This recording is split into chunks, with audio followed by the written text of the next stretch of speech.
Jai Shri Ram. The story I'm going to tell you today is actually an experiment in psychology. A psychologist, he took 5 monkeys and starved them for 2 days. And then he introduced them into a cage in which in the corner there was a ladder with a bunch of bananas hanging right above it. Okay, so you can guess what might have happened. There was a bench on which all these 5 monkeys were seated. And because of the starvation, they had very low energy levels. One of the monkeys noticed, you see, because of starvation, the vision becomes bleak and the lighting in the cage was also very poor. So one of the monkeys noticed the bananas and decided to have a go. It went, caught the ladder and put its foot on the first rung. Immediately, a cold water cannon was activated, and a powerful jet of water was sprayed on all the monkeys, including the one which was climbing the ladder and all the other 4 which were seated on the bench. Then the monkey was thrown away because the jet was very powerful. So after 20 minutes again the monkey tried. The monkey touched it, the ladder, it didn't even go up. Just touching it, again the cannon got activated. All the monkeys got a terrible shower. Very cold, with a lot of force, lot of water, already starved. They were terrible. The situation was terrible. Now, after 1 hour, the monkey tried again. This time, even before it took its second step, it didn't even go to the ladder, it didn't even touch the ladder. The other 4 monkeys thrashed this monkey. They gave him a sound beating. You can understand. Obviously, all the other monkeys were already frustrated. They were starved, and this bloody idiot is causing so many problems. So they thrashed him. He was deposited on the bench. Now the experiment continued.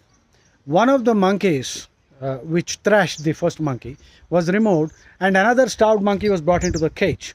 Now this monkey had obviously no idea what was happening, so it tried and it got thrashed by the remaining 3. So one more monkey which thrashed was removed and a new monkey was brought in. It had no idea what was happening.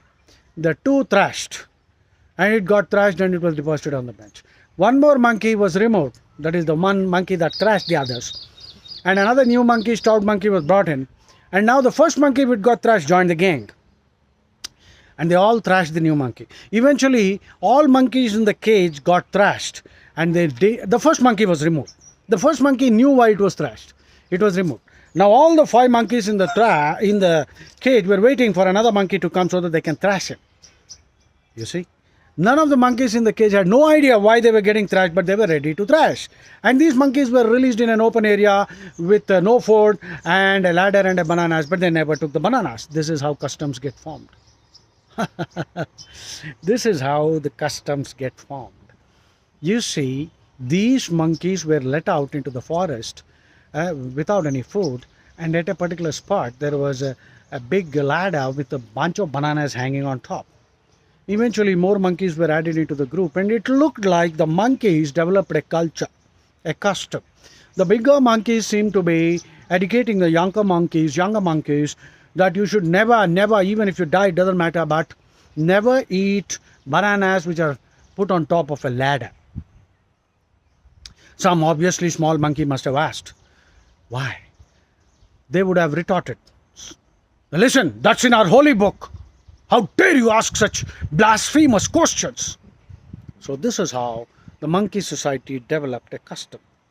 Unfortunately, in human society too, we have so many customs, we have absolutely no idea why we have them. So therefore, we must make an attempt to find out what they mean. And if sufficient justification is not available, it should be thrown out lock, stock and barrel. Krishna was the greatest revolutionary. Remember, when people were worshipping Indra, Krishna said, hey, stop it. We will start worshipping the Govardhanagiri, the mountain. And some fools criticized. But Krishna had a very simple idea in mind. Eco-consciousness. So by worshipping the hill, people stopped cutting down trees. So ecological consciousness developed, and that is very good. Today, global warming, deforestation, we are facing all kinds of problems because of lack of ecological consciousness. So also with all our customs, many meaningless. Of course, there are some traditions which are deeply spiritual. We must not discard them straight away just because they are old. Remember, Everything new is not good, everything old is not bad. So you need to apply your mind to decide what you're going to follow. But do not blindly follow anything. Find out about it. Jai Shri Ram.